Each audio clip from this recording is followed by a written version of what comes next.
What's up, everybody? Natalie here with Allied Scholars for Animal Protection. I'm at University of North Texas with a sign that says, "Why aren't you vegan yet?" And Samir very nicely sat down and agreed to have a chat.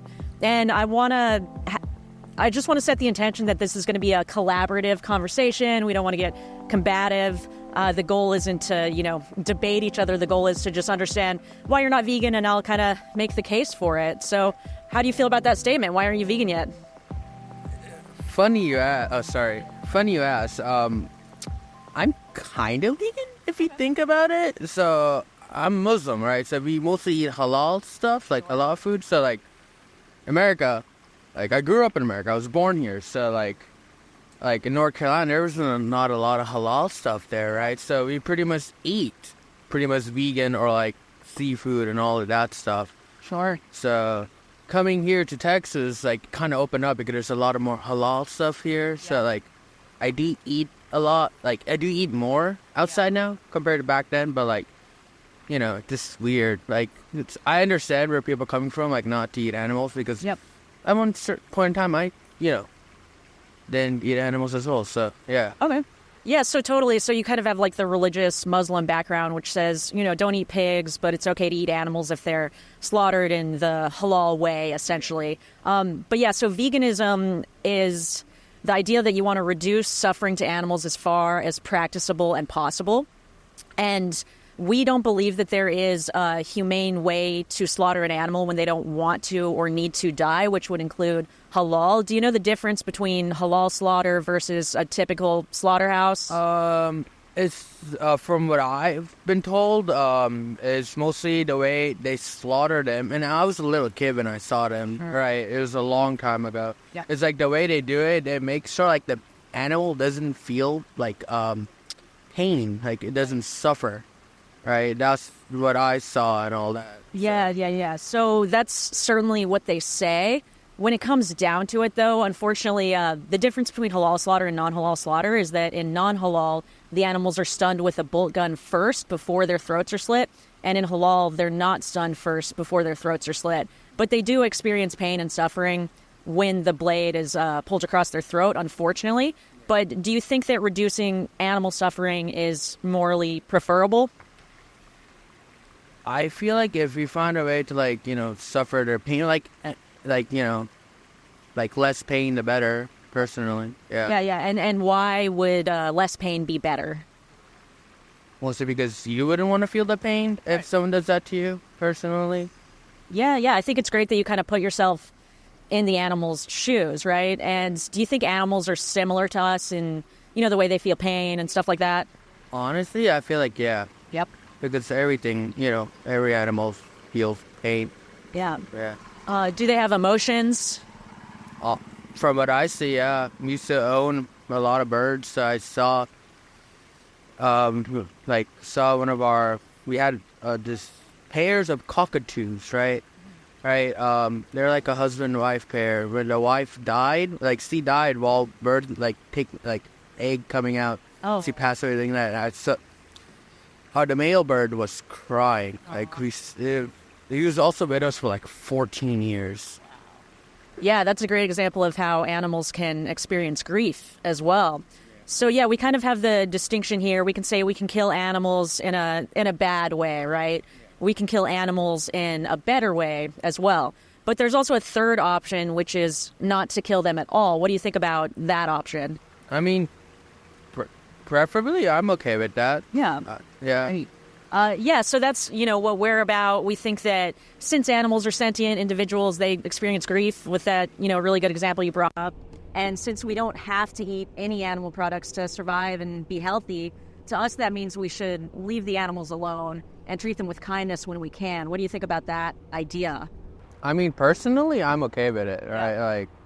It's also I grew up in a culture eating animals is okay. So but also grew up eating vegan outside half of the time. So I'm in the middle. So it's yeah. Yeah. So culture, I think, is a really important point. And obviously eating animals is a huge part of not just culture in the United States, but many places in the world.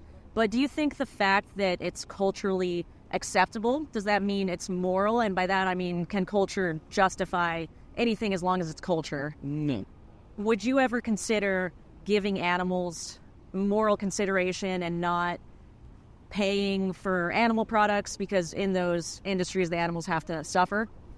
Personally, yeah, because I try looking for some products that like are not like non-animal based, Yeah. right? Like personally, like granted, I do have a wallet that's leather, but that's as a gift, and I did have a Yeah. non-metal, like I had a metal wallet, right, that has like no animal product and all that. So yeah. Yeah, I'm glad you brought up leather because a lot of times when we think about veganism, we only think about diet, but it's not just that. It's also, not wearing leather, not buying fur, things like that. Do you think we should ban the sale of fur? Man, honestly, I mean, if you find a way to get rid of the fur without harming the animal, that might be a good way, but like think about it straight, like with sheep, like you have to find a specific way to shear them, or otherwise, they will end up being in pain. So unfortunately, fur involves the animal's entire skin. It's not just the actual fur. Oh, really? So yeah, they do have to kill the animal for fur. And in the case of wool as well, a lot of people think it's just painless for the sheep. It just comes off.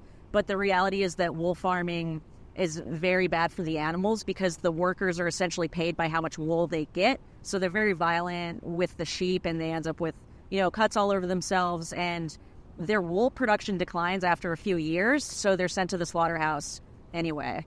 But what would stop you personally from going vegan?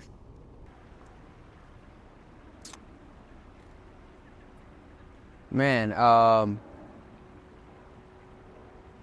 I feel like because I can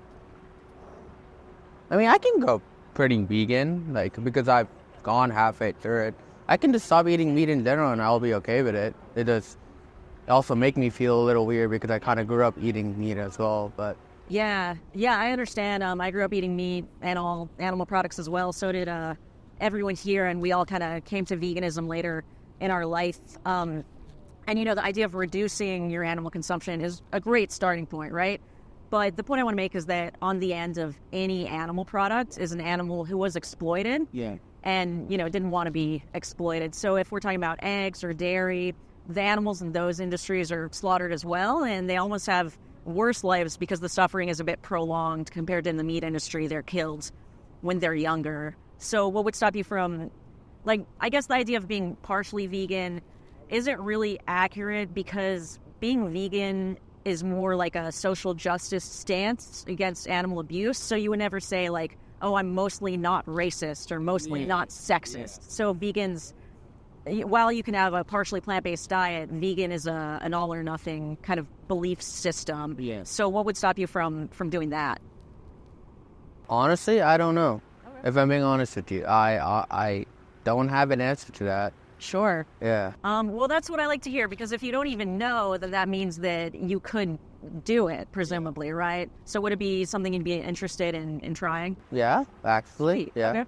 Last thing I want to ask before I let you go is, do you think the fact that it's natural or it's something that happens in nature, does that make it okay to eat animals? If it's all nature-based, ecosystem-based, I feel yeah, because animals need other animals to survive as well. So, yeah. Yeah, so that's something I always like to bring up because I think that, we've been kind of told that, this is natural, it's okay, it's fine. But in reality, first of all, what we do to animals in the meat and dairy industry is not by any means natural. They're bred by the billions, they're mutilated, confined, and slaughtered by giant machines, right? Yeah. But even if it was natural, animals do a lot of things that we don't consider moral. They murder each other, they eat their own babies. So do you think we should look to wild animals for how we should behave morally? No. Okay. No. Awesome. Yeah. All right. What about the taste pleasure you get from eating animals? Does that justify what the animal has to go through? No. I've eaten some bad meat and I've eaten really good tofu, so... Yeah. I love tofu. Awesome. Well, I guess that's all I have. One last question. Do you think the world would be better if we evolved away from using animals as resources? I feel like economy and everything will suffer at one point in time, but over time it will thrive. So I feel like we will, be good in the future if we stop. Yeah, I agree. And as far as the economy goes, obviously some people will have to. So a lot of people make a lot of money off of using animals, right? So they're going to have to shift industries. What I want to see, which is already happening in some parts in the U.S., is farmers and ranchers keeping their land but transitioning it toward plant-based farming. So an example of that would be a lot of the chicken farmers in the South. They have these big chicken sheds, which are actually a perfect place for growing mushrooms. So we don't want anyone to be out of work. We just want their work to shift. Yeah. Does that make sense? Yeah, that makes a lot of sense. Awesome. All right, well, I appreciate this so much. I'm going to give you some resources. So you're going to go vegan? I'll try. All right, that's awesome. And as long as you're trying but not doing it, I just, I have to say that unfortunately animals will be abused because of your actions, but you can walk away anytime, and I'm going to give you resources and make it really easy for you. So thank you so much. I really appreciated this. If you enjoyed this, hit that like button. If you want to support my work, join my Patreon. Special thanks to my morally superior patrons, and I'll see you next Friday.